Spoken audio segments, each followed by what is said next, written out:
Hello नमस्कार दोस्तों। मैं सुनील एक बार फिर से आप सब साथियों का अभिनव क्लासेज के इस ऑनलाइन डिजिटल प्लेटफॉर्म पे स्वागत करता हूं, अभिनंदन करता हूं।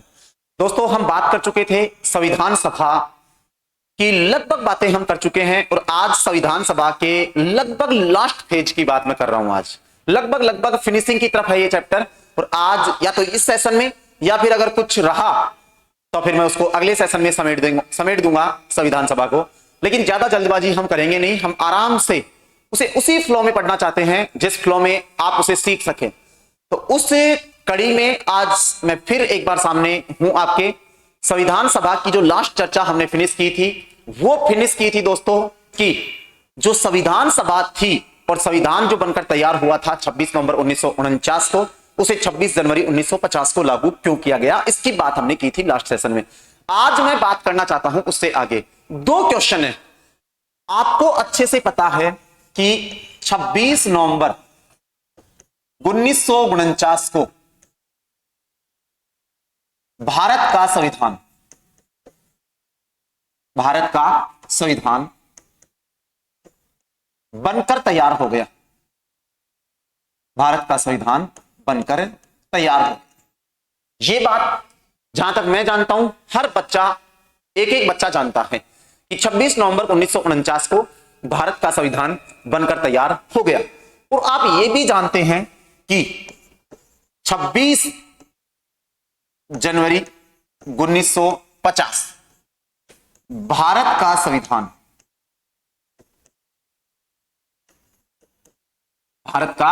संविधान पूर्ण रूप से लागू हो गया। मैं शब्द बोल रहा हूं जानबूझ के, पूर्ण रूप से लागू। आप कहेंगे सर पूर्ण रूप से लागू का मतलब, अभी चर्चा करना हूं। पहली चीज दोस्तों, दो बातें याद रखना।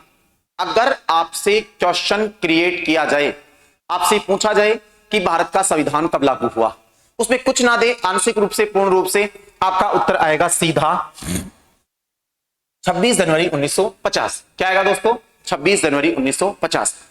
इसके साथ ही अगर आपसे क्वेश्चन पूछा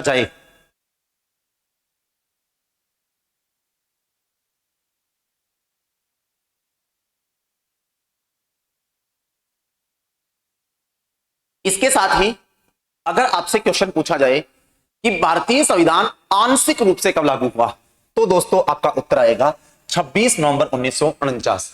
आप मेरे से कहेंगे कि सर आंशिक रूप से का मतलब क्या हुआ, तो दोस्तों याद रखना भारतीय संविधान के कुछ अनुच्छेद थे जो 26 नवंबर 1949 को ही लागू हो गए थे। और वो अनुच्छेद कौन से थे? ऐसा क्वेश्चन आरएस प्रीलिम्स में 2015 में एक बार बन भी चुका है। क्या क्वेश्चन था जरा ठीक से सुनिएगा। 2015 या 2013 का पेपर होगा, आई एम नॉट श्योर, लेकिन ऐसा क्वेश्चन एक बार आरएस प्रीलिम्स में बन चुका है। क्वेश्चन क्या था कि 26 नवंबर 1949 को भारतीय संविधान के कुल कितने अनुच्छेद लागू हुए? आंशिक रूप से लागू हुआ था भारतीय संविधान 26 नवंबर 1949 को, तो कितने अनुच्छेद लागू हुए? उसमें ऑप्शन में 15 और 16 दोनों थे। कुछ किताबें ऐसी हैं एटलीस्ट मैं कहूं अच्छी बुक्स, जिनमें यह लिखा हुआ है कि भारतीय संविधान के 15 अनुच्छेद, कितने अनुच्छेद दोस्तों? 15 अनुच्छेद 26 नवंबर 1949 को लागू हुए, ऐसा लिखा हुआ है। लेकिन दोस्तों याद रखना इनकी संख्या 15 नहीं बल्कि 16 थी। कितनी थी? 16। और पीएससी ने, जो आरपीएससी है अपनी, उसने आरएस प्रीलिम्स के पेपर में जब ये आंसर की दी तो उसमें इसका आंसर भी माना था 26 नवंबर 1949 को 16 अनुच्छेद लागू हुए। कितने अनुच्छेद लागू हुए? 16 अनुच्छेद लागू हुए। तो ध्यान रखना कि 26 नवंबर 1949 को भारतीय संविधान आंशिक रूप से, आंशिक रूप से लागू हुआ। आंशिक रूप से लागू हुआ। और आंशिक का मतलब दोस्तों कुछ अनुच्छेद थे जो 26 नवंबर को लागू हुए थे और कुल 16 अनुच्छेद थे। अगर आपसे डायरेक्ट पूछा जाए कितने अनुच्छेद थे? 16 अनुच्छेद थे जो 26 नवंबर 1949 को लागू हुए थे। कुछ बुक्स में इनकी संख्या 15 मिलती है। पहले मैं आपको बता रहा हूं कि ये 15 मिलती है तो क्यों मिलती है, जरा सुनना गौर से। जहां भी 15 मिलती है वो 15 अनुच्छेद कौन से थे जो लागू हुए, और फिर 15 नहीं मान के 16 क्यों माना जाता है, उसका कारण भी मैं आपको बताऊंगा, जरा ठीक से सुनना। 5, 6, 7, 8, 9, अनुच्छेद 60, अनुच्छेद 324, अनुच्छेद 366, अनुच्छेद 367, अनुच्छेद 379, अनुच्छेद 380, अनुच्छेद 388। ध्यान देना दोस्तों,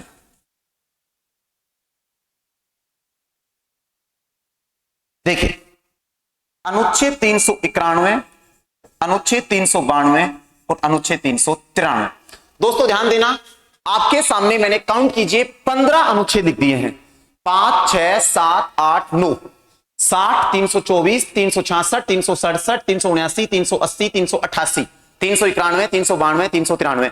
काउंट कीजिए दोस्तों, इनकी संख्या हो गई है 15। 5, 6, 7, 8, 9, 10, 11, 12, 13, 14 और 15। ये 15 अनुच्छेद हो गए हैं आपके सामने। आपको जब बुक्स में ये क्वेश्चन मिलेगा तो आपको लिखा हुआ मिलेगा कि ये 15 अनुच्छेद 26 नवंबर 1949 को लागू हुए। दोस्तों एक बात याद रखना, ये 15 तो सही हैं, लेकिन कुल अनुच्छेद 15 नहीं बल्कि 16 हैं। और वो 16वां अनुच्छेद क्या माना जाएगा? तो वो माना जाएगा दोस्तों 394। अब आप मेरे से कहेंगे कि सर 394 क्यों? तो जरा ठीक से सुनना, कुछ बुक्स में 15 माना जाएगा, कुछ में 16 माना जाता है। और आंसर इसका 16 माना था जब ये पेपर में आया था आरएस प्रीलिम्स में। आरपीएससी ने इसका आंसर 16 माना था। 16 क्यों माना था?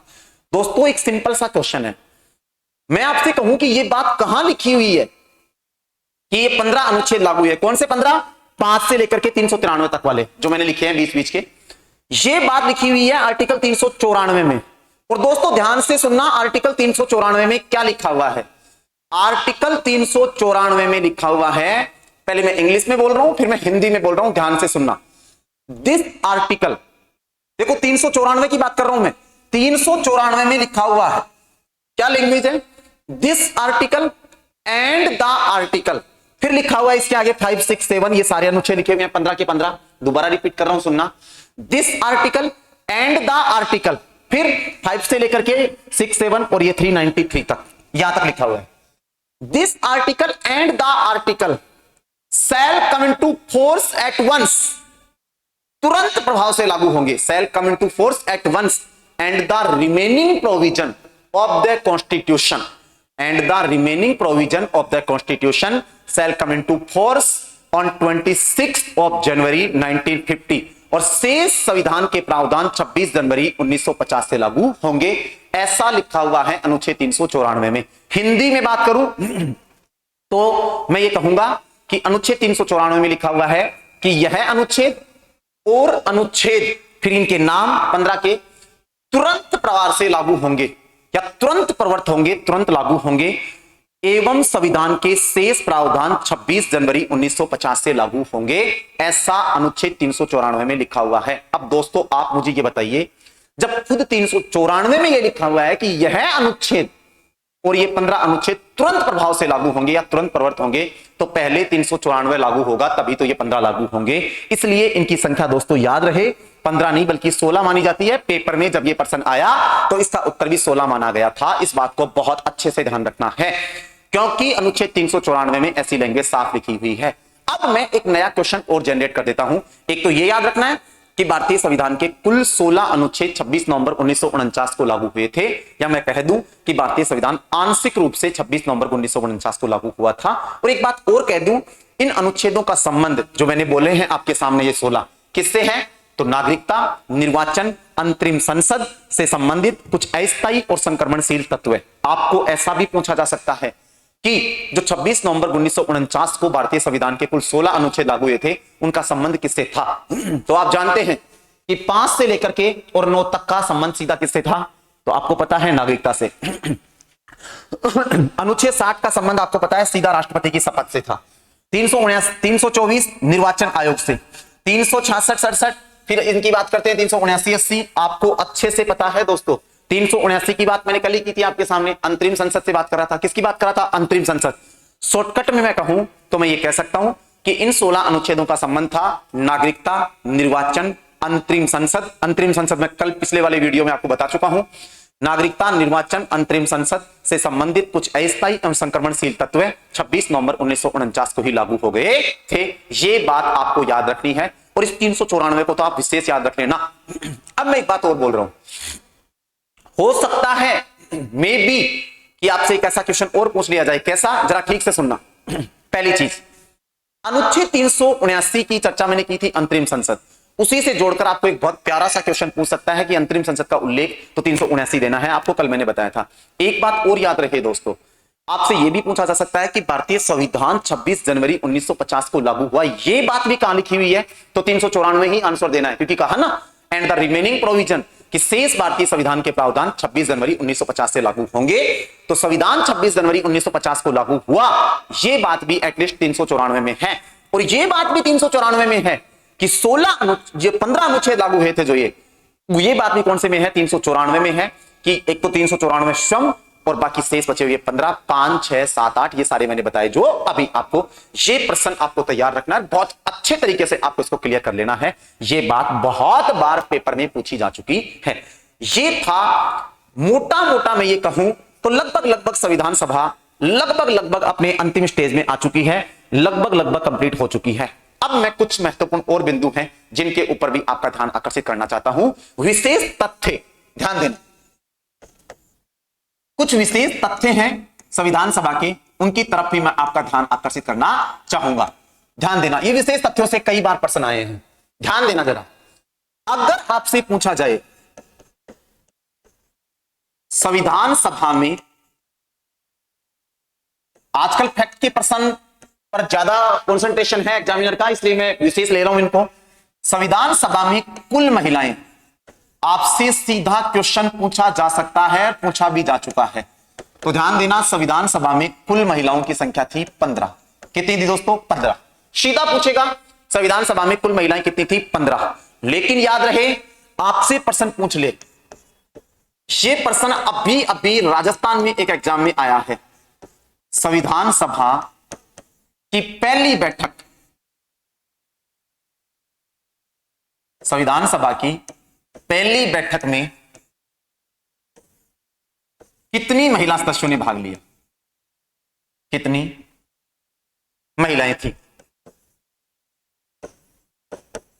तो संविधान सभा की पहली बैठक में महिलाएं, दोस्तों इस प्रश्न को विशेष ध्यान से रखना, बहुत जगह आपको इसका आंसर नो लिखा हुआ मिलेगा। मैं खुद कह रहा हूं, ये बात बहुत जगह मिलता है इसका आंसर नो, लेकिन 10 आंसर माना गया है इसका पेपर के अंदर। ध्यान रखना है कि संविधान सभा की पहली बैठक में कुल 10 महिलाओं ने भाग लिया। कितनी महिलाओं ने भाग लिया? 10 महिलाओं ने, यही पेपर में आंसर माना गया था। इस बात के ऊपर आपको विशेष फोकस रखना है, बिल्कुल डाइवर्ट नहीं होना है। नो के ऊपर 10 आंसर आएगा, इसका 10 माना गया था। अब चलना है आगे।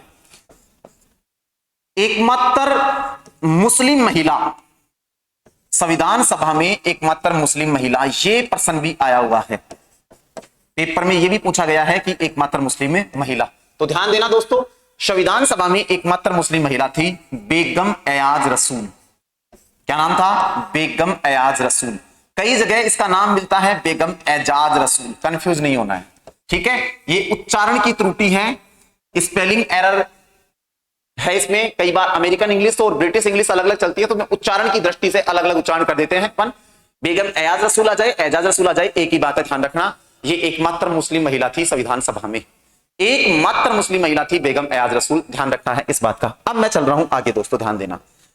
संविधान सभा में देशी रियासतों से एकमात्र महिला,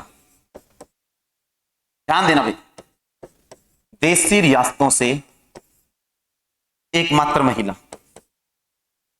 तो देशी रियासतों से संविधान सभा में एकमात्र महिला थी जिसका नाम था एनी मस्करीनी, फर्स्ट ग्रेड। ध्यान देना दोस्तों, जो जनवरी 2020 में पेपर लगा था उसमें यह प्रश्न आया था पॉलिटिकल साइंस में कि देशी रियासतों में नेतृत्व करने वाली या देशी रियासतों का नेतृत्व करने वाली एकमात्र महिला कौन थी? तो थी एनी मस्करीनी। त्रावणकोर से थी, यही बता देता हूं मैं आपको। त्रावणकोर एवं कोच्चि संघ, त्रावणकोर कोच्चि जो संघ था उससे थी ये एकमात्र देशी रियासतों का नेतृत्व करने वाली महिला, ध्यान रखना। ठीक है बेटा, आगे चलते हैं अपन। इसी से एक फैक्ट का क्वेश्चन, इसमें ज्यादा कुछ समझाने के बिंदु नहीं है, सीधे फैक्ट है, लेकिन आजकल फैक्ट के ऊपर एग्जामिनर का बहुत ज्यादा कंसंट्रेशन है, इसलिए मैं आपको जानबूझ के बताना चाह रहा हूं। ध्यान देना, देशी रियासतें हो गई हैं। एक बात और याद रख लेना आप, एकमात्र दलित महिला, एकमात्र दलित महिला संविधान सभा में, तो दोस्तों याद रखना, ये थी दाक्षायणी वेलायुद्धन। कौन थी? दाक्षायणी वेलायुद्धन। ये थी भाई दाक्षायणी वेलायुद्धन। और ये दोस्तों एटलीस्ट बता दूं आपको, मद्रास से थी। कहां से थी? मद्रास से। कहां से थी दोस्तों? मद्रास से थी। बेगम ए आद रसूल पंजाब से थी। कहां से थी? पंजाब से। ध्यान देना इस बात के ऊपर, मैं आपको क्या कहना चाह रहा हूं। एकमात्र दलित महिला हो गई है दाक्षायणी वेलायुद्धन, ठीक है।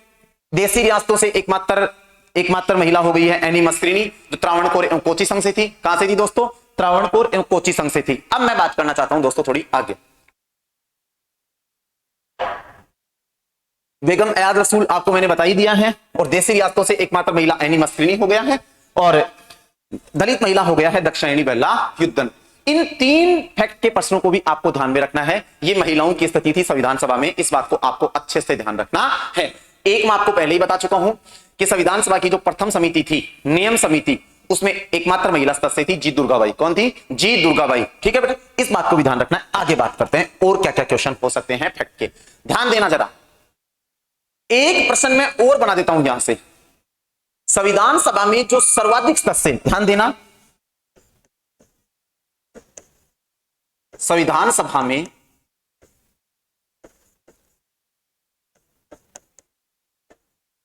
सर्वाधिक सदस्य कहां से थे? तो संविधान सभा में सर्वाधिक सदस्य थे, ध्यान देना दोस्तों, ये प्रश्न भी बन सकता है।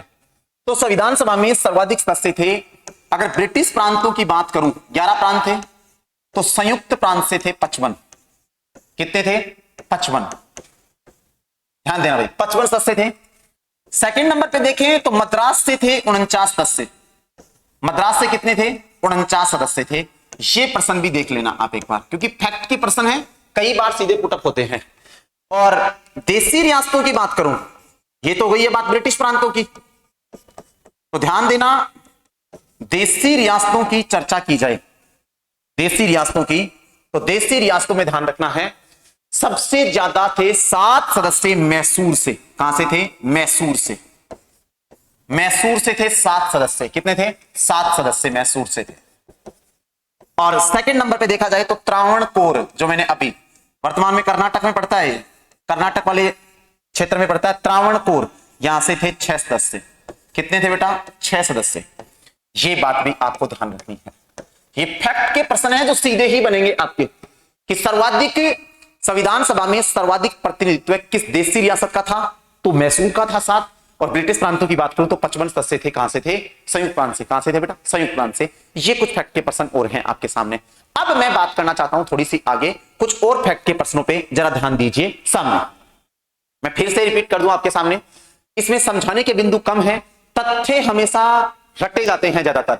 जहां कुछ कॉन्सेप्ट होगा मैं खुद बोल दूंगा आपको, लेकिन ये सीधे सीधे ही आपको याद करने। इसमें क्या समझाना है कि सर्वाधिक प्रतिनिधित्व किस देशी रियासत का था, तो आपको सीधा उत्तर देना है मैसूर का था। और ब्रिटिश प्रांत की बात करें तो आपको सीधा उत्तर देना है संयुक्त प्रांत का था 55। इसमें कुछ खास है नहीं, सीधे सीधे फैक्ट हैं जो आपको ध्यान में रखने ही रखने हैं।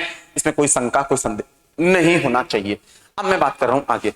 ध्यान देना, संविधान सभा में चीफ ड्राफ्टमैन, ये सारे महत्वपूर्ण तथ्यों की चर्चा कर रहा हूं मैं। संविधान सभा में चीफ ड्राफ्टमैन, या मैं हिंदी में कहूं तो मैं कह सकता हूं मुख्य प्रारूपकार। ध्यान देना भाई, हिंदी भी लिख देता हूं इसकी, मुख्य प्रारूपकार। संविधान सभा में चीफ ड्राफ्टमैन या मुख्य प्रारूपकार, तो वो थे अपने एस.एन. मुखर्जी। कौन थे भाई? एस.एन. मुखर्जी। ये प्रश्न भी आपको ध्यान रखना, सीधा पूछ सकता है। एस.एन. मुखर्जी थे संविधान सभा में चीफ ड्राफ्टमैन या मुख्य प्रारूपकार। एक और ध्यान रखना, संविधान सभा में सचिव, क्या ध्यान रखना है? संविधान सभा में सचिव, संविधान सभा में सचिव थे H.V.R. अयंगर। कौन थे भाई? H.V.R. अयंगर। ये भी आपको ध्यान रखना है कि सचिव कौन थे संविधान सभा में, तो H.V.R. अयंगर थे। कौन थे? H.V.R. अयंगर थे। एक अच्छा प्रश्न कुछ दिनों पहले, आश्चर्यचकित करने वाला प्रश्न, राजस्थान के एक एग्जाम में पूछा था, संविधान सभा में बॉडीगार्ड, चीफ, जो मुख्य बॉडीगार्ड थे, तो ध्यान रखना, संविधान सभा में बॉडीगार्ड का रोल जो प्ले किया था, संविधान सभा में बॉडीगार्ड। तो वो थे भाई, ध्यान रखना, मेजर हरिवंश राय जेदका। कौन थे? मेजर हरिवंश राय जेदका। ये पर्सन अभी कुछ दिनों पहले पेपर में आया था, और जब ये आया तो इसने हिला के रख दिया बच्चों को कि ऐसा भी कोई पर्सन है क्या। बिल्कुल, मैं कह रहा हूं ना, आजकल एग्जामिनर का फोकस और कंसंट्रेशन पता नहीं क्यों फैक्ट के ऊपर बहुत ज्यादा है। एग्जामिनर आजकल फैक्ट के ऊपर बहुत ज्यादा अपना ध्यान जमाए हुए हैं। हर पेपर में आप उठा के देखिए, पॉलिटिकल साइंस से फैक्ट के बहुत अच्छे क्वेश्चन मिल रहे हैं। एटलीस्ट टॉप लेवल के एग्जाम्स में, आरएस लेक्चर्स वगैरह में ज्यादा ऐसे क्वेश्चन पूछे हैं फैक्ट के। आप देखना पेपर उठा के तो आपको पता चलेगा कि फैक्ट के बहुत ज्यादा क्वेश्चन पूछे जा रहे हैं, कि 3-4 फैक्ट भी आपके सामने हैं जो आपको ध्यान रखने हैं। अब मैं बात करने जा रहा हूं एक बहुत स्पेशल फैक्ट की, जिसके बारे में थोड़ी चर्चा भी मैं करूंगा आपके सामने। संवैधानिक सलाहकार, इनकी थोड़ी चर्चा भी मैं आपके सामने करूंगा। संवैधानिक सलाहकार, और थोड़ी नहीं, बहुत अच्छी चर्चा मैं इनकी करना चाहता हूं। चर्चा लायक आदमी भी है, विधि के बहुत अच्छे विद्वान थे। संवैधानिक सलाहकार BN राव।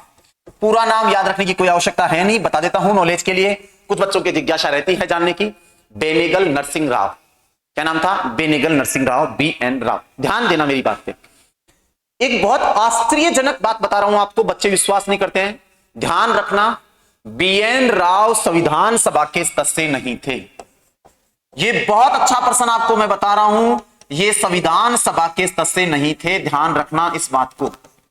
ये संवैधानिक सलाहकार थे, किंतु ये संविधान सभा के सदस्य नहीं थे, ये बात ध्यान रखना भाई। बल्कि इन्हें संवैधानिक सलाहकार क्यों नियुक्त किया गया?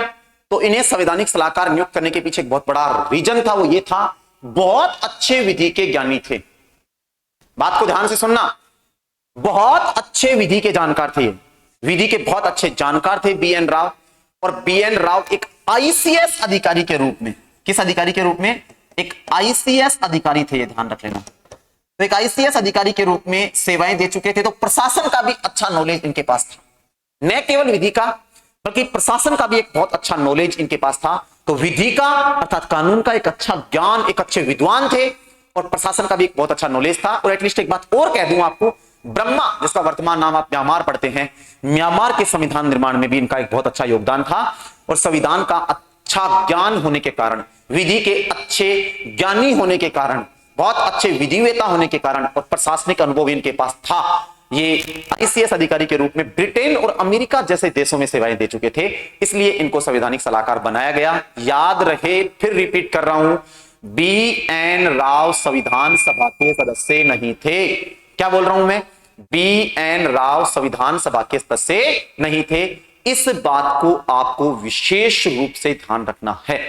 ये थे कुछ और फैक्ट संविधान सभा से जुड़े हुए। अब इन फैक्ट के आगे मैं थोड़ी सी चर्चा और करना चाहता हूं, ध्यान देना। और क्या क्या क्वेश्चंस हो सकते हैं संविधान सभा से फैक्ट के? एक तो दोस्तों आपको अपना ध्यान केंद्रित करना है संविधान सभा में डॉक्टर भीमराव अंबेडकर के योगदान पर। यहां आपको ध्यान केंद्रित करने की आवश्यकता है, यहां से अच्छे क्वेश्चन बने हैं भाई, ध्यान रख लेना। संविधान सभा में डॉक्टर भीमराव अंबेडकर जी का योगदान, इनके योगदान की चर्चा हम संविधान सभा पढ़ें और डॉक्टर भीमराव अंबेडकर के योगदान की चर्चा ना करें, ऐसा हो ही नहीं सकता। क्योंकि आपको अच्छे से पता है कि डॉक्टर भीमराव अंबेडकर को भारतीय संविधान का पितामह कहते हैं। ये खुद जब इन्होंने संविधान बना करके और संविधान समर्पित किया था, सुपुर्द किया था, जो डॉक्टर राजेंद्र प्रसाद थे। एक डॉक्टर राजेंद्र प्रसाद जी की बात आ रही है, मैं आपको एक बात बता दूं, लगे हाथ। कई बार बच्चों के अंदर एक भ्रांति रहती है, संविधान सभा के मुख्य वक्ता या संविधान सभा में वक्ता। तो ध्यान रखना, अगर आपसे ऐसा प्रश्न पूछा जाता है कि अगर संविधान सभा के नियमों के अनुसार बात करें, तो याद रखना संविधान सभा के नियमों के अनुसार संविधान सभा के वक्ता आएंगे डॉक्टर राजेंद्र प्रसाद। कई बार डॉक्टर सर्वपल्ली राधाकृष्णन, ऐसे शब्द कई बुक्स में आपको लिखे मिलेंगे कि संविधान सभा में मुख्य वक्ता। ध्यान रखना, संविधान सभा में मुख्य ही नहीं एकमात्र वक्ता थे डॉक्टर राजेंद्र प्रसाद। ये बात आपको ध्यान में रखनी है। संविधान सभा के नियमों के अनुसार देखा जाए तो संविधान सभा में एकमात्र वक्ता आएंगे डॉक्टर राजेंद्र प्रसाद। आपको जरूर इस प्रश्न को तैयार रखना है। हो सकता है मे बी कि बहुत जल्द आपको ये क्वेश्चन भी आपको एग्जाम में देखने को मिले। बात करते हैं डॉक्टर भीमराव अंबेडकर के योगदान की। तो जरा दोस्तों सामने ध्यान दीजिए, डॉक्टर भीमराव अंबेडकर के योगदान की चर्चा हम कर रहे हैं, ध्यान देना। डॉक्टर अंबेडकर बंबई से चुनाव लड़ते हैं। अंबेडकर कहां से चुनाव लड़ते हैं? बंबई से। प्रारंभ में ये चुनाव लड़ते हैं बंबई से, बंबई से चुनाव लड़ते हैं किंतु हार जाते हैं। ध्यान देना भाई, किंतु हार जाते हैं।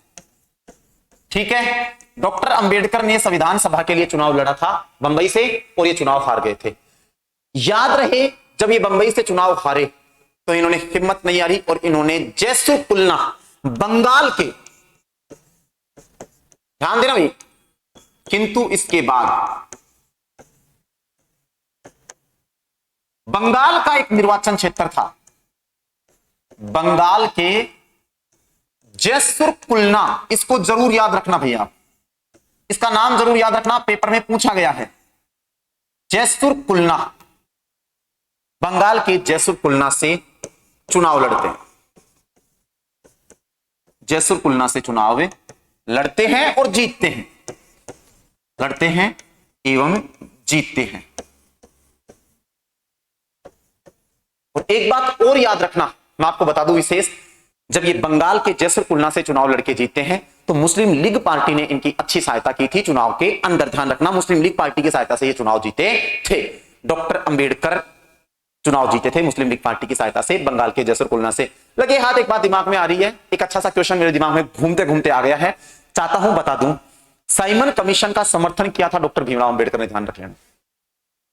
ये प्रश्न बन चुका है एक बार कि doctor Bhimrao Ambedkar Simon commission के समर्थक थे, विरोधी थे? साइमन कमीशन का समर्थन किया था। वैसे भारत में साइमन कमीशन का विरोध हुआ था, लेकिन doctor Bhimrao Ambedkar Simon commission के समर्थक थे, ध्यान रखना इस बात का। ठीक है, चलिए बात करते हैं आगे।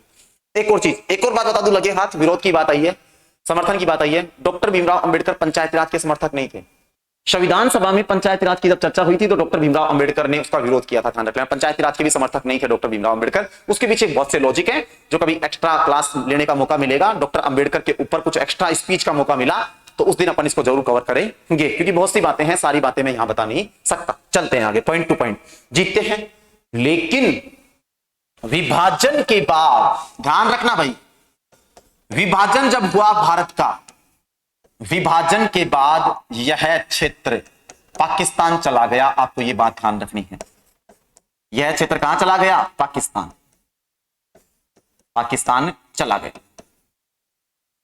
ध्यान रखना भाई, विभाजन के बाद जो ये क्षेत्र था जैसुर कुलना, जिससे डॉक्टर भीमराव अंबेडकर संविधान सभा के सदस्य थे बाद में, तो ये क्षेत्र कहां चला गया? पाकिस्तान। अब जब निर्वाचन क्षेत्र ही पाकिस्तान चला गया तो डॉक्टर भीमराव अंबेडकर संविधान सभा के सदस्य कैसे रह सकते हैं? उसके बाद जब ये क्षेत्र पाकिस्तान चला गया तो दोस्तों बहुत ताज्जुब की बात है, आपको सुनकर बड़ा आश्चर्य होगा कि डॉक्टर राजेंद्र प्रसाद जो है ना, वो डॉक्टर राजेंद्र प्रसाद बंबई के तत्कालीन प्रधानमंत्री, बंबई रियासत थी उस समय, सॉरी प्रांत था, मैं भी चाहूंगा रियासत नहीं, प्रांत था, और पहले वहां प्रधानमंत्री का पद होता था। किसका पद होता था? प्रधानमंत्री का। डॉक्टर राजेंद्र प्रसाद ने क्या किया? डॉक्टर राजेंद्र प्रसाद ने बंबई के तत्कालीन प्रधानमंत्री बीजी खैर, ध्यान देना भाई, बंबई के तत्कालीन, तत्कालीन मतलब उस समय के प्रधानमंत्री, तत्कालीन प्रधानमंत्री बीजी खैर को पत्र लिखा। किसको पत्र लिखा? बीजी खैर को डॉक्टर राजेंद्र प्रसाद ने पत्र लिखा।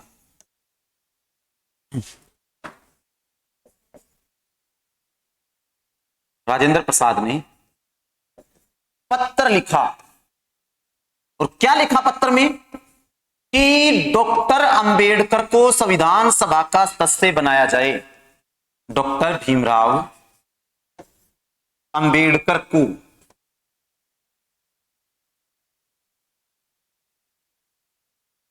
संविधान सभा का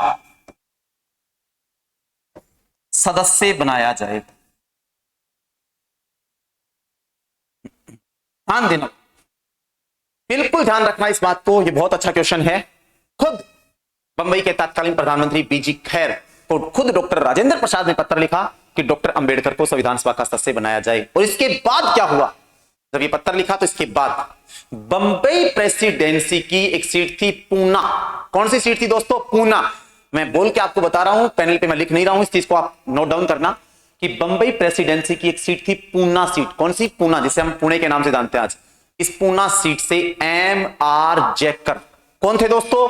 एम आर जैकर, ध्यान देना भाई, एम आर जैकर, इन्होंने पूना सीट से दिया इस्तीफा, पूना सीट से इस्तीफा दिया। ध्यान देना, एम आर जैकर ने बंबई प्रेसिडेंसी की पूना सीट से इस्तीफा दिया और इस्तीफा देने के बाद यह पूना सीट खाली हुई और यहां से डॉक्टर भीमराव अंबेडकर को पुनः संविधान सभा का सदस्य बनाया गया। यह बात आपको ध्यान में रखनी है। तो डॉक्टर भीमराव अंबेडकर अंत में पूना सीट से संविधान सभा के सदस्य थे और एम आर जैकर ने इस्तीफा देकर के सीट खाली की थी। एम आर जैकर साहब खुद एक पैसे से वकील थे, विधि के अच्छे ज्ञाता थे, ध्यान रखना इस बात का भी आप। अब मैं चल रहा हूं आगे, यह सीट हुई थी खाली। दोस्तों एक बात और बता दूं आपको, संविधान सभा में एक सदस्य हुआ करते थे केवी राव। ध्यान देना, संविधान सभा में एक सदस्य हुआ करते थे केवी राव। केवी राव ने भीमराव अंबेडकर को, ध्यान देना मैं क्या कह रहा हूं, भीमराव अंबेडकर को क्या कहा? संविधान का जनक एवं जननी कहा। यह प्रश्न आया हुआ है, ध्यान रखना। डॉक्टर भीमराव अंबेडकर को केवी राव संविधान सभा के सदस्य थे, इन्होंने भीमराव अंबेडकर को संविधान का जनक एवं जननी दोनों कहा। ध्यान रखना, को संविधान का जनक एवं जननी दोनों कहा। संविधान का जनक एवं जननी, जनक एवं जननी कहा। यह बात भी ध्यान रखना आप। एक बात और बता दूं, फैक्ट का अच्छा प्रश्न, डॉक्टर राजेंद्र प्रसाद ने, किसने दोस्तों? डॉक्टर राजेंद्र प्रसाद ने, डॉक्टर राजेंद्र प्रसाद ने क्या कहा? डॉक्टर राजेंद्र प्रसाद ने एक बहुत सुंदर बात बोली। क्या कहा?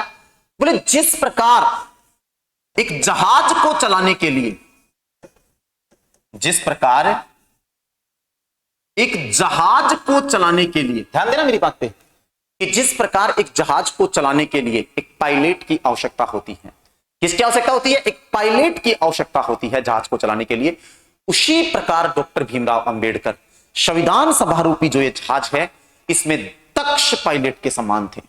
ये बात खुद राजेंद्र प्रसाद ने बोली थी डॉक्टर भीमराव अंबेडकर के लिए। बोले जिस प्रकार एक जहाज को चलाने के लिए एक पायलट की आवश्यकता होती है, उसी प्रकार डॉक्टर भीमराव अंबेडकर स्वयं जो हैं वो एक दक्ष पायलट के समान है इस संविधान सभा रूपी जहाज को चलाने के लिए।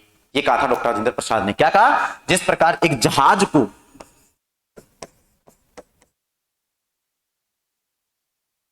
चलाने के लिए एक पायलट की आवश्यकता होती है,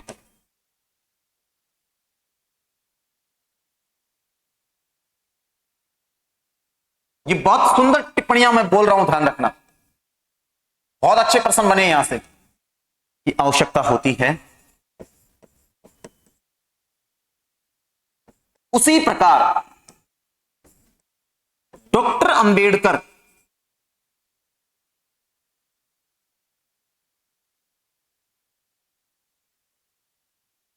संविधान सभा रूपी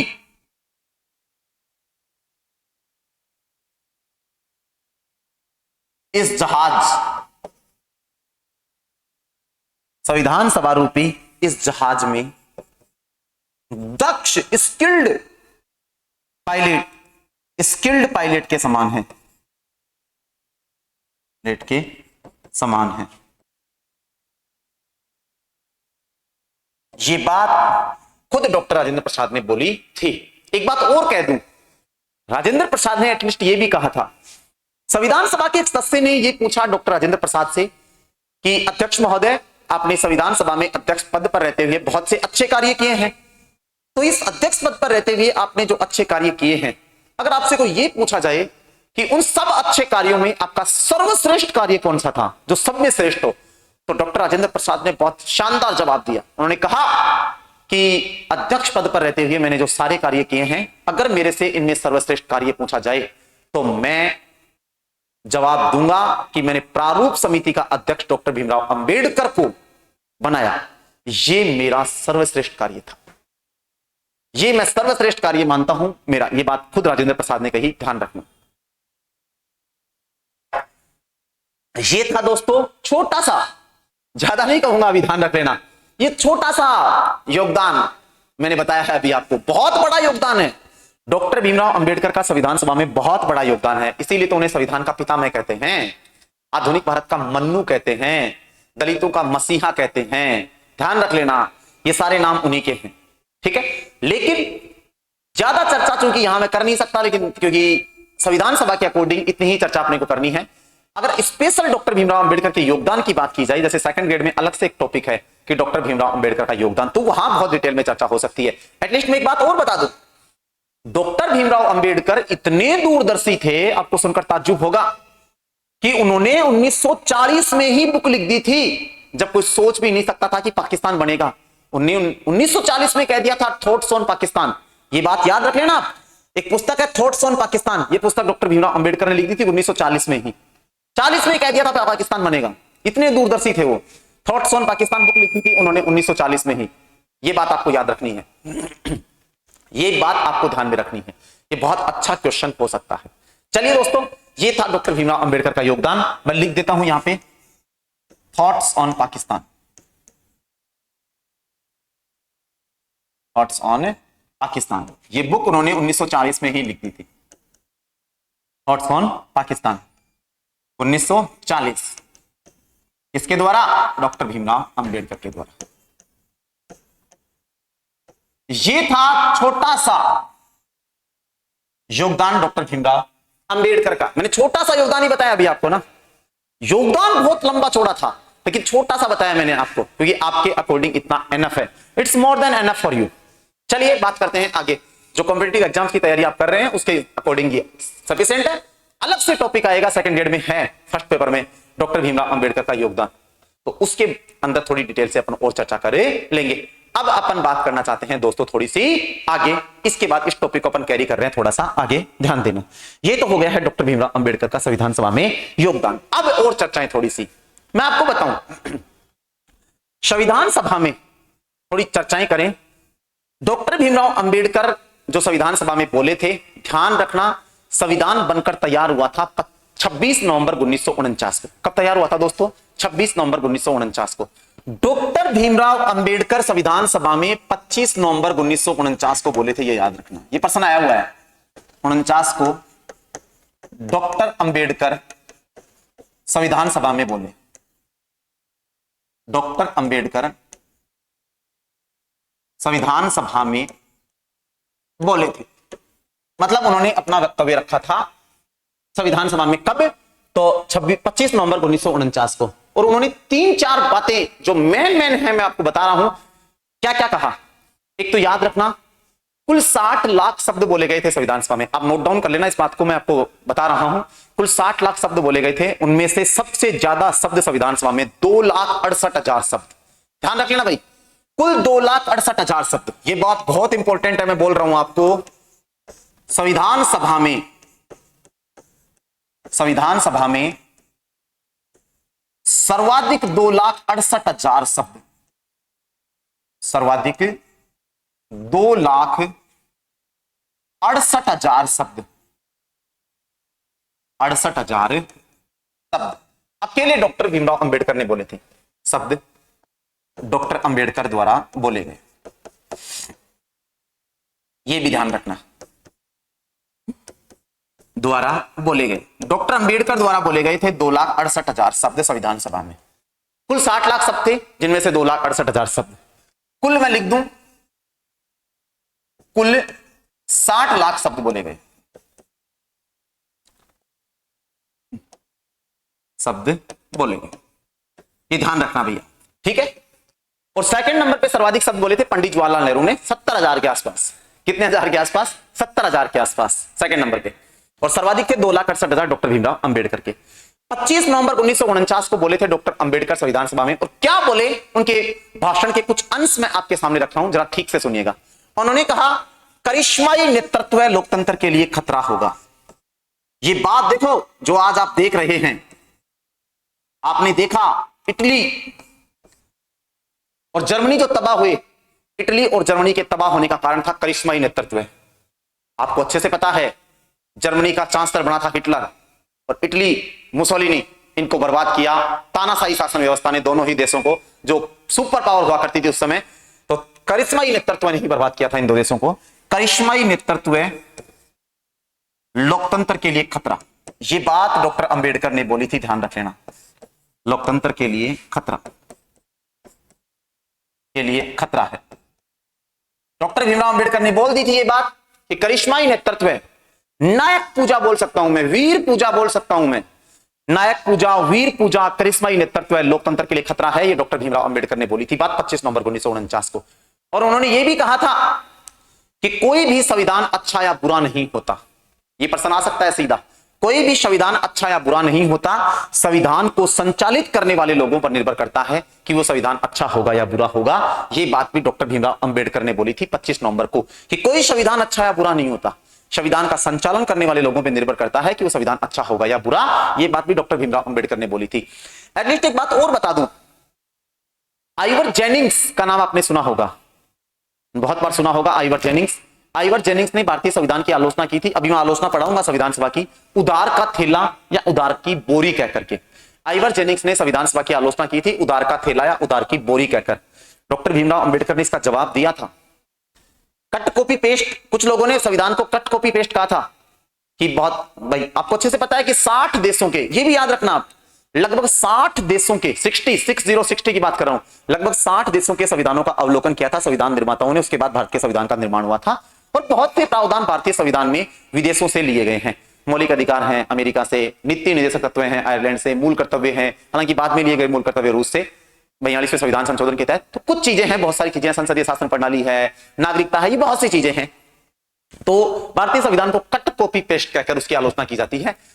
कट कॉपी पेस्ट कहकर भारतीय संविधान की आलोचना करने वालों को जवाब देते हुए डॉक्टर भीमराव अंबेडकर ने कहा कि किसी भी देश के संविधान से अच्छे प्रावधानों को ग्रहण करना कोई साहित्यिक चोरी नहीं होती। आप नोट डाउन करना दोस्तों इस बात को, मैं लिख नहीं रहा हूं। बहुत अच्छी बातें हैं ये कि किसी भी देश के संविधान से अच्छे प्रावधानों को ग्रहण करना कोई साहित्यिक चोरी नहीं होती। ये जवाब देते हुए कहा था डॉक्टर भीमराव अंबेडकर ने संविधान सभा में। और एक बात और कह दूं, डॉक्टर अंबेडकर ने जो 25 नवंबर 1949 को भाषण दिया था, याद रखना उस भाषण को कहा जाता है ग्रामर ऑफ एनार्की, अराजकता का भाषण। यह भी प्रश्न है। डॉक्टर अंबेडकर जो 25 नवंबर 1949 को संविधान सभा में बोले थे, उनके भाषण को ध्यान रखना ग्रामर ऑफ एनार्की, अराजकता का भाषण कहा जाता है। ठीक है, मैं लिख देता हूं इस बात को। डॉक्टर अंबेडकर के इस भाषण को, डॉक्टर अंबेडकर के भाषण को जो इन्होंने दिया था ग्रामर ऑफ एनार्की, 25 नवंबर को दिया था इन्होंने, ग्रामर ऑफ एनार्की, हिंदी में अराजकता का भाषण, अराजकता का भाषण कहा था। ठीक है दोस्तों, ये बात भी आपको ध्यान में रखनी है। ये बहुत अच्छा क्वेश्चन आपके हो सकता है, ग्रामर ऑफ एनार्की वाला, ध्यान रखना। ये डॉक्टर अंबेडकर जी की चर्चा है। 2,68,000 सर्वाधिक शब्द इन्होंने संविधान सभा में बोले थे। कुल 60 लाख बोले गए थे। सेकंड नंबर पे पंडित जवाहरलाल नेहरू के थे, 70,000 शब्द थे लगभग। ये भी ध्यान रखना। अब मैं चल रहा हूं थोड़ी सी आगे, चर्चा करता हूं संविधान सभा की, ध्यान देना इस बात के ऊपर। बहुत सी चर्चाएं की है मैंने आज आपके साथ, और प्रश्न की दृष्टि से ये चर्चाएं बहुत इंपॉर्टेंट भी हैं, ध्यान रखना।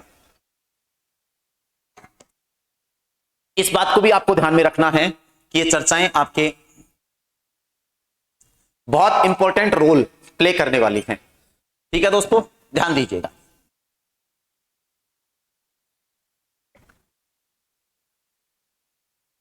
अब मैं और थोड़ी चर्चाएं कर लेता हूं। एक तो याद रखना, मैंने आपको बताया था कि भारतीय संविधान की कुल 3 प्रतियां हैं, उसमें 2-3 बातें मैं और ऐड कर देता हूं। आज भारतीय संविधान कहां रखा गया है, तो याद रखना आज भारत के संविधान को रखा गया है संसद भवन के पुस्तकालय में। कहां रखा गया है? संसद भवन के पुस्तकालय में, लाइब्रेरी में। और हीलियम गैस के चैम्बर में रखा गया है। कौन सी गैस के चैम्बर में? हीलियम, जो सबसे हल्की होती है। तो संसद भवन के पुस्तकालय में हीलियम गैस के चैम्बर में जो तीनों प्रतियां हैं वो रखी गई हैं। संविधान की ओरिजिनल कॉपियां जो हैं वो रखी गई हैं। ध्यान रखना है आपको इस बात का। बाकी सारी चर्चाएं मैंने करी ही ली थी आपके सामने। किसने लिखा, सौंदर्यकरण किसने किया, किसके चित्र उकेरे गए, सारी बातें बताई थी मैंने आपको। अब मैं बात करना चाहता हूं आगे।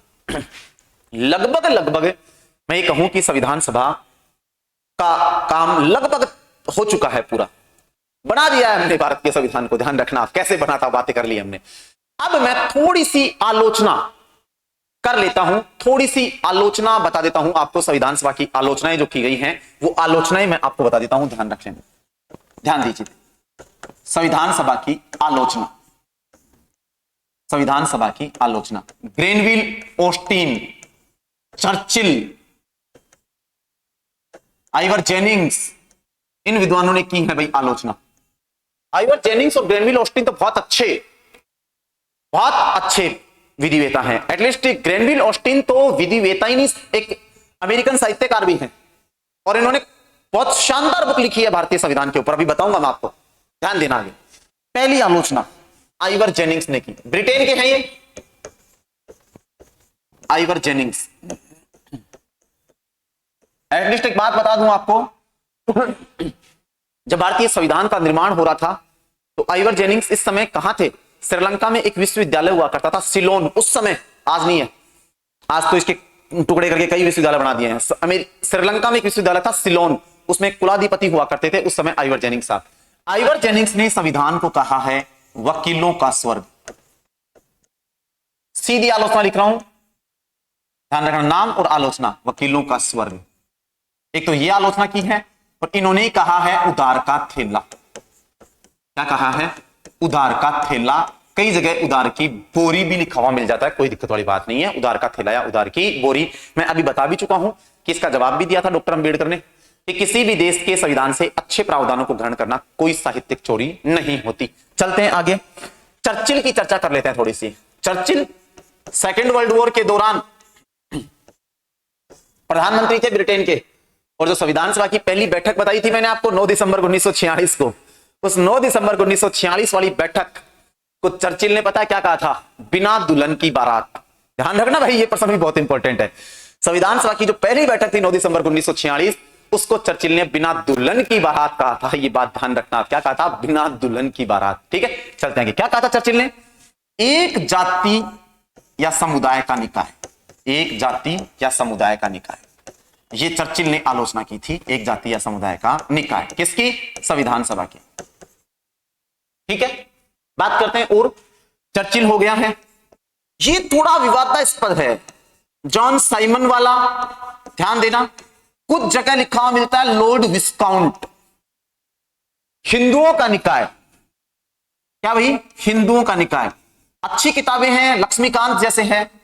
लक्ष्मीकांत भी कहता है कि हिंदुओं का निकाय संविधान सभा को लॉर्ड विस्काउंट ने कहा था।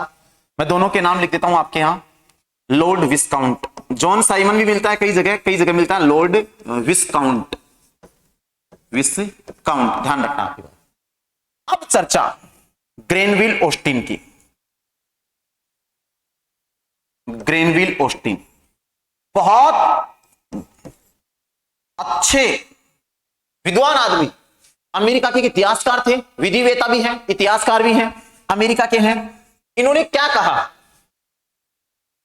इन्होंने एक दलीय देश का एक दलीय निकाय कहा। क्या कहा? एक दलीय देश का एक दलीय निकाय।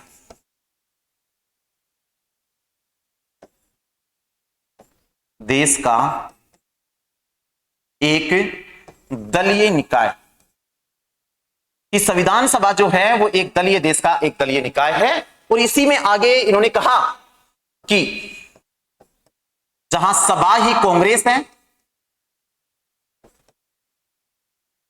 और कांग्रेस ही भारत है, सभा ही कांग्रेस एवं कांग्रेस ही Bharat.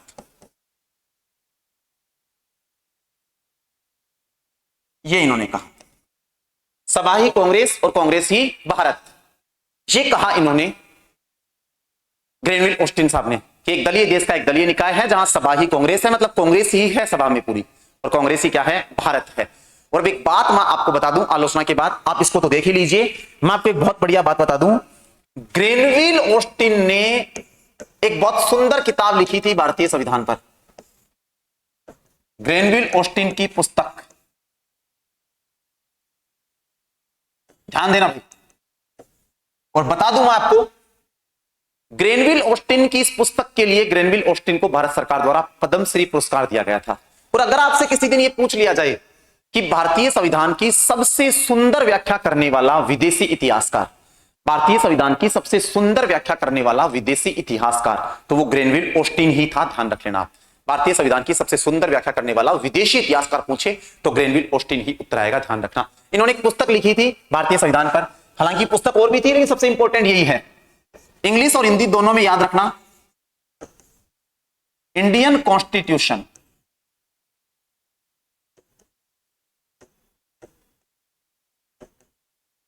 Indian constitution corner stone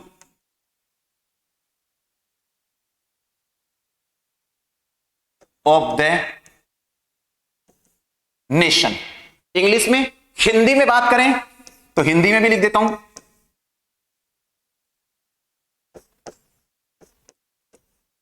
भारतीय संविधान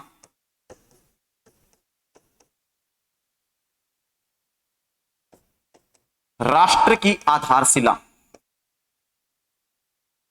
राष्ट्र की आधारशिला, ये इनकी पुस्तक है, प्रसिद्ध पुस्तक। हालांकि एक पुस्तक और है डेमोक्रेटिक कॉन्स्टिट्यूशन, लेकिन उसको आप छोड़ दीजिए, कोई दिक्कत नहीं है, कोई ज्यादा जरूरत नहीं है इतनी, लेकिन आप इसको जरूर याद रखें, Indian constitution corner stone of the nation, Hindi में भारतीय संविधान राष्ट्र की आधारशिला, ये पुस्तक लिखी। और इस पुस्तक के लिए इन्हें, ध्यान रखना भाई, इस पुस्तक के लिए इन्हें भारत सरकार द्वारा, भारत सरकार द्वारा पद्मश्री पुरस्कार दिया गया। कौन सा पुरस्कार? पद्मश्री दिया गया। यह बात भी याद रखना आप ग्रेनविल ऑस्टिन की। बहुत डिटेल में चर्चा में मानता हूं, मेरा ऐसा मानना है, 1 घंटे के आसपास का सेशन हो चला है, मेरा ऐसा मानना है कि मैंने बहुत डिटेल में आपके सामने चर्चा कर ली है इसकी, बहुत डिटेल में मैंने बताया आपको संविधान सभा को। फिर भी कुछ फैक्ट छूट जाते हैं, अगर आपके साथ कुछ फैक्ट छूटते हैं तो उन्हें अपन और कवर कर लेंगे, क्योंकि फैक्ट के पर्सन बहुत ज्यादा होते हैं, लेकिन लगभग मैंने कोशिश की है कि इसको पूरा कवर कर लो। अब मैं बात करना चाहता हूं दोस्तों थोड़ा सा आगे, 2-4 बातें मैं आपको और बताना चाहता हूं, जरा ध्यान दीजिए। बहुत अच्छा सा प्रश्न है, बहुत सुंदर सा। भारत का जो संविधान है ना, ये भारत का संविधान कब लागू हुआ मैंने बता दिया आपको। भारतीय संविधान का नाम याद रखना दोस्तों, एक बेसिक सा प्रश्न बोल रहा हूं, भारतीय संविधान का नाम या भारतीय संविधान का शीर्षक, बच्चों के आसपास ही नहीं होता ये प्रश्न, हम भारत का संविधान पढ़ रहे हैं यही नहीं पता होता अपने को। याद रखना, भारतीय संविधान का नाम है भारत का संविधान। ऐसा प्रश्न आया हुआ है पेपर में कि भारतीय संविधान का नाम या शीर्षक, तो भारतीय संविधान का नाम है भारत का संविधान, कॉन्स्टिट्यूशन ऑफ इंडिया। और कहां लिखा हुआ है ये कि भारतीय संविधान का नाम? बिल्कुल अनुच्छेद 393 में लिखा हुआ है, ध्यान रख लेना। अनुच्छेद 393 में सिर्फ यही लिखा हुआ है कि भारतीय संविधान का नाम भारत का संविधान होगा। ठीक है दोस्तों, एक तो ये बात याद रखना। एक बात और कर रहा हूं आपके साथ ना, डॉक्टर राजेंद्र प्रसाद जी की चर्चा थोड़ी सी है, क्या है जरा सुनना। हम 26 जनवरी को क्या मनाते हैं? गणतंत्र दिवस। क्यों मनाते हैं? तो जब ये बच्चों से प्रश्न पूछा जाता है ना, गणतंत्र दिवस क्यों मनाते हैं, ये प्रश्न जब मैं पूछता हूं क्लासों में, ऑफलाइन बैचेस की बात करता हूं, तो बच्चों का एक सटीक बहुत खतरनाक फ्लो में आंसर आता है, एक साथ पूरे शोरगुल के साथ, कि सर इस दिन भारत का संविधान लागू हुआ था इसलिए 26 जनवरी को गणतंत्र दिवस मनाते हैं। बिल्कुल नहीं भाई, बिल्कुल नहीं। बच्चा बड़ा कॉन्फिडेंट होता है इसका आंसर देते हुए, बड़ा कॉन्फिडेंस के साथ बच्चा इसका आंसर देता है कि साहब 26 जनवरी को भारत का संविधान लागू हुआ था इसलिए 26 जनवरी को हम गणतंत्र दिवस मनाते हैं। ना जी ना, गणतंत्र का मतलब राष्ट्रपति से है। हम गणतंत्र क्यों हैं, भारत गणतंत्रात्मक राष्ट्र क्यों है? क्योंकि जिस देश का राष्ट्राध्यक्ष चुनाव के द्वारा आता है वो देश गणतंत्र कहलाता है, अर्थात वंशानुगत नहीं होता जैसे ब्रिटेन में होता है, राजा का बेटा राजा बनेगा। जिस देश के राष्ट्राध्यक्ष का चुनाव होता है, इलेक्शन होते हैं हमारे यहाँ राष्ट्राध्यक्ष के, राष्ट्रपति के इलेक्शन होते हैं ना, इसीलिए ध्यान रखना दोस्तों। बहुत अच्छी प्यारी सी बात बोल रहा हूं कि 26 जनवरी को हम गणतंत्र दिवस क्यों मनाते हैं, तो जरा सुन लीजिए। 26 जनवरी को भारत के पहले राष्ट्रपति, 26 जनवरी को भारत के पहले राष्ट्रपति डॉक्टर राजेंद्र प्रसाद ने शपथ ली थी। ध्यान रख लेना, डॉक्टर राजेंद्र प्रसाद ने शपथ ली थी। क्या ली थी? शपथ ली थी। शपथ ली थी, इसीलिए 26 जनवरी को हम गणतंत्र दिवस मनाते हैं। ध्यान रखना, डॉक्टर राजेंद्र प्रसाद ने शपथ ली थी। अब इसके पीछे भी एक लॉजिक है। कुछ बच्चे कहते हैं कि सर किसने दिलाई थी? मैंने एक बार पूछा ऑफलाइन बैच में कि 26 जनवरी 1950 को डॉक्टर राजेंद्र प्रसाद को, ध्यान रखना मैं 2-4 बातें बता देता हूं, पूरी बातें बता देता हूं यहां से। ये पहली शपथ की जो है, याद रहे डॉक्टर राजेंद्र प्रसाद को जो ये पहली शपथ दिलाई थी 26 जनवरी को, ये आज अपन बात करते हैं तो राष्ट्रपति को शपथ दिलाते हैं सर्वोच्च न्यायालय के मुख्य न्यायाधीश। और जैसा कि आपको विदित है, सर्वोच्च न्यायालय अस्तित्व में आया था 28 जनवरी 1950 को और शपथ दिलाई गई 26 जनवरी 1950 को। मतलब उस समय सर्वोच्च न्यायालय तो नहीं था। तो पता है बच्चों क्या था? इन्हें शपथ किसने दिलाई? तो कुछ बच्चे आंसर देते हैं कि सर गवर्नर जनरल ने। अरे भाई, गवर्नर जनरल कहां से आएगा?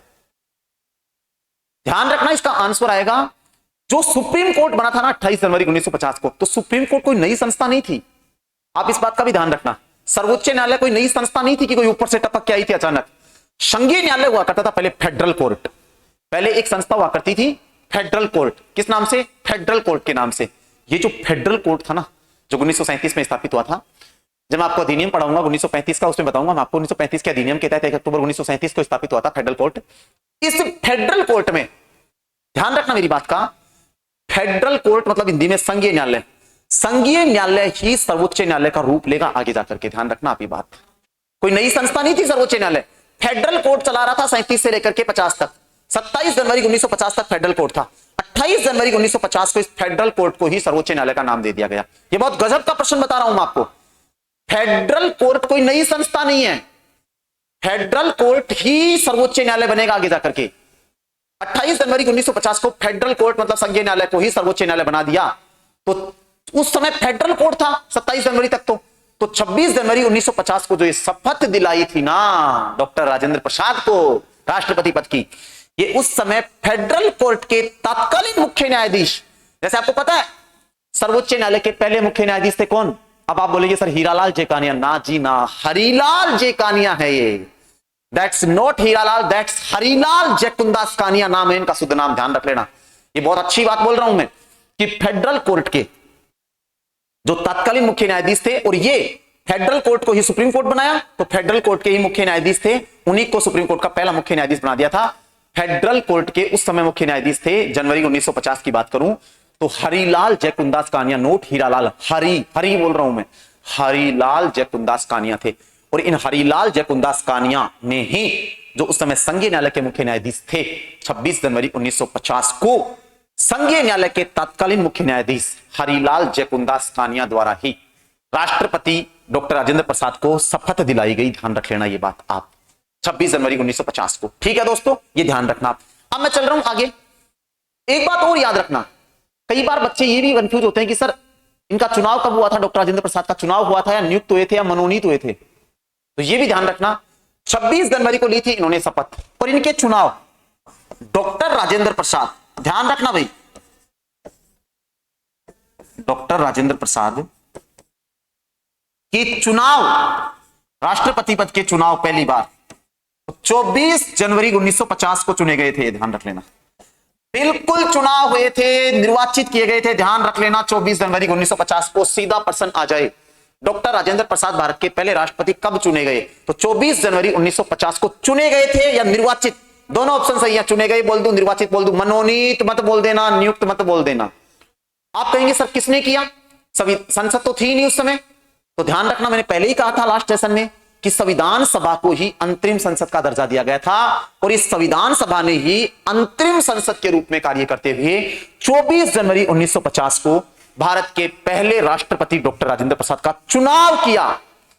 मैंने बताया था आपको, चुनाव किया, और चुनाव किया, ध्यान रख लेना, फिर बोल रहा हूं चुनाव किया था, बाकायदा निर्वाचित। क्योंकि चुनाव की तो जरूरत ही नहीं पड़ी थी, निर्विरोध निर्वाचित हो गए थे ये, क्योंकि इनके सामने कोई आवेदन आया ही नहीं था।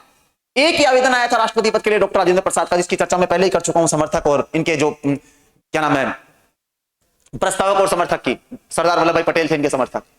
मैंने कहा था आपको, मैंने कहा था, मैंने चर्चा की थी आपके सामने। दोस्तों ध्यान रखना इस बात का कि राष्ट्रपति के चुनाव में जब संविधान लागू हुआ था उस समय एक प्रस्तावक को एक अनुमोदक होता था, फिर 1974 में इसे बढ़ाकर के 10-10 किया गया था, फिर 1997 में बढ़ाकर के इसके 50 प्रस्तावक और 50 अनुमोदक किए गए थे। आज राष्ट्रपति के चुनाव में 50 प्रस्तावक और 50 अनुमोदक होते हैं, जो परंपरा 1997 से चली आ रही है। 97 से पहले हुआ करते थे 10-10, 74 में चेंज किया गया था 10-10 वाला, और 74 से पहले हुआ करता था एक प्रस्तावक एक अनुमोदक। तो ध्यान रखना ये बात। आप एक ही आवेदन आया था बाकायदा, हालांकि डॉक्टर राजेंद्र प्रसाद ने ही आवेदन किया था अकेले ने, और आवेदन इन्होंने अकेले ने 2 किए थे, 2 आवेदन किए थे डॉक्टर राजेंद्र प्रसाद ने अकेले। मैंने बताया था, पिछले सेशन में बता चुका हूं, पिछले वीडियो आप देखना तो आपको इसका भी पता चल जाएगा। पिछले वीडियो से अगर आप शुरू से देखेंगे पहली क्लास से संविधान सभा को, तो बहुत अच्छा क्लियर हो जाएगा आपका, इस बात का मेरा पूरा विश्वास है। ध्यान रखना 2 आवेदन किए थे अकेले डॉक्टर राजेंद्र प्रसाद ने, और बाकी किसी दूसरे व्यक्ति ने तो आवेदन ही नहीं किया था राष्ट्रपति पद के लिए। तो इन्हें 24 जनवरी 1950 को निर्विरोध निर्वाचित किया गया था राष्ट्रपति। फिर बोल रहा हूं, निर्वाचित आंसर देना है, निर्वाचित आंसर देना है, नियुक्त और मनोनीत मत देना। निर्वाचित बोल दो, चुनाव बोल दो, एक ही बात है। अब एक बात और बोल रहा हूं मैं, इसीलिए लगे हाथ।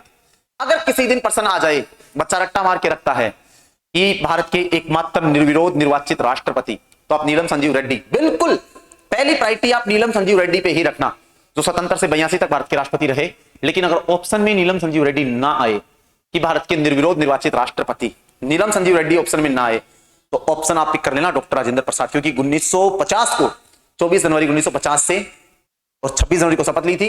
क्योंकि पद ग्रहण उस दिन माना जाता है जिस दिन लेता है शपथ, तो 24 जनवरी को ये निर्विरोध निर्वाचित हुए थे, 26 जनवरी को 1950 को ली थी इन्होंने शपथ, और 52 तक ये रहे थे, 2 साल तक, तो ये निर्विरोध ही थे उस समय। ध्यान रख लेना ये बात, इस बात को भी आपको ध्यान में रखना है, आपको समेट के रखना है। सेशन 1 घंटे से भी लंबा हो चला है और संविधान सभा भी कंप्लीट हो चली है। संविधान सभा भी क्या हो चुकी है? कंप्लीट हो चुकी है। ध्यान रखना आप इस बात को कि आज के इस सेशन में मैंने संविधान सभा को कंप्लीट कर लिया है। संविधान सभा बिल्कुल क्लियर है। और भी कुछ 1-2 फैक्ट, क्योंकि फैक्ट छूट सकते हैं, फैक्ट बहुत ज्यादा होते हैं। एक बात खत्म करते करते और बता देता हूं गवर्नर जनरल की। दोस्तों ध्यान रखना, गवर्नर जनरल ये जो पद था ना, इस पद को समाप्त कर दिया गया था बाद में, ठीक है। और मैं आपको एक बात और बताता चलूं, भारत का 34वां गवर्नर जनरल था माउंटबेटन, और भारत का अंतिम ब्रिटिश गवर्नर जनरल भी माउंटबेटन ही था। हालांकि अगर ब्रिटिश ना पूछे, सीधा पूछे भारत का अंतिम गवर्नर जनरल, तो सी राजगोपालाचारी थे। कौन थे? सी राजगोपालाचारी। भारत के गवर्नर जनरल कौन थे? सी राजगोपालाचारी। अरे कौन थे? सी राजगोपालाचारी। अभी 2 मिनट में और लूंगा, उसके बाद खत्म करेंगे अपन सेशन को। 2 मिनट और सुनिए आप। सी राजगोपालाचारी थे गवर्नर जनरल। कौन थे? सी राजगोपालाचारी, अंतिम जो एकमात्र भारतीय गवर्नर जनरल थे। और सी राजगोपालाचारी एकमात्र भारतीय गवर्नर जनरल बने थे भारत के। उसके पहले जो भी रहे वो ब्रिटिश थे। और अंतिम ब्रिटिश गवर्नर जनरल पूछे तो माउंटबेटन, और भारत का अंतिम गवर्नर जनरल पूछे ब्रिटिश ना दे तो आएगा सी राजगोपालाचारी, चक्रवर्ती राजगोपालाचारी। ये भी ध्यान रखना। एक बात और बताता चलूं मैं आपको ना, बड़ी सुंदर सी बात है, बड़ी आसान सी बात है, ये तो आपको देख ही लेनी है कि संविधान सभा में इसके साथ साथ आप एक बात का और ध्यान रख लेना कि जो प्रश्न बनेंगे ना संविधान सभा के, वो इसके इर्द गिर्द घूमते भी नजर आएंगे आपको। हो सकता है कोई क्वेश्चन डायरेक्ट ना हुआ हो, होता ऐसा पॉसिबल नहीं है कि हर चीज के ऊपर अपन डायरेक्ट चर्चा करें। इर्द गिर्द से आप ढूंढेंगे, जो आप पढ़ेंगे, ये जो 8-10 वीडियो संविधान सभा के हैं आपके पास, ये अगर आप पढ़ेंगे तो आपके इर्द गिर्द से इनसे सारे प्रश्न कवर हो जाएंगे, ऐसा मेरा पूर्ण विश्वास है। आप ध्यान रखना इस बात का। और एक बात और कह दूं मैं कि जब तक भारत का संविधान लागू नहीं हुआ था, कई बार बच्चों के जहन में एक संध्यात्मक प्रश्न आता है कि सर आप ये बताइए कि जब तक भारत का संविधान लागू नहीं हुआ था 26 जनवरी 1950 तक, तब तक भारत की शासन व्यवस्था का संचालन कैसे होता था? तो ध्यान रखना, जब तक भारत का संविधान लागू नहीं हुआ था तब तक भारतीय शासन व्यवस्था का संचालन 1935 के अधिनियम के तहत किया गया था। आप कहेंगे ऐसा कहीं लिखा हुआ है? बिल्कुल लिखा हुआ था। जो भारतीय स्वतंत्रता अधिनियम था ना 1947, ये नॉलेज की बात बता रहा हूं बहुत अच्छी, भारतीय स्वतंत्रता अधिनियम था 1947, उसमें साफ शब्दों में यह लिखा हुआ था कि जब तक भारत का संविधान लागू नहीं हो जाएगा, बनकर तैयार नहीं हो जाएगा, तब तक भारत की शासन व्यवस्था को 1935 के अधिनियम के तहत संचालित किया जाएगा। ये बात भारतीय स्वतंत्रता अधिनियम 1947 में लिखी हुई थी। दोस्तों संविधान सभा का ये सेशन हम पूरा कर चुके हैं। संविधान सभा का जो चैप्टर है, काफी लंबा चैप्टर लिया मैंने, लगभग 8-10 घंटे के क्लासें मैंने ली हैं संविधान सभा के ऊपर। पैनल पीडीएफ आपको साथ साथ मिल रही है, आप आराम से बड़े आहिस्ता आहिस्ता इनको सुनिएगा और सुनकर के आप इनको लिखिएगा, नोट डाउन कीजिएगा। बहुत अच्छा संविधान सभा का चैप्टर आपका तैयार होगा। और एक बार में नहीं, कुछ फ्रेशर बच्चे जो अभी शुरुआत ही कर रहे हैं वो एक बार नहीं, आप इन्हें 2 बार देखिएगा, लिखने के बाद एक बार फ्लो में वापस देखेगा तो आपको बड़ा मजा आएगा, मैं ऐसा मानता हूं। और संविधान सभा से आप कोई प्रश्न गलत नहीं करेंगे, ऐसा मेरा विश्वास है। और मैं आशा करता हूं कि आपके संविधान सभा का चैप्टर निश्चित रूप से समझ में आया होगा, क्लियर हुआ होगा।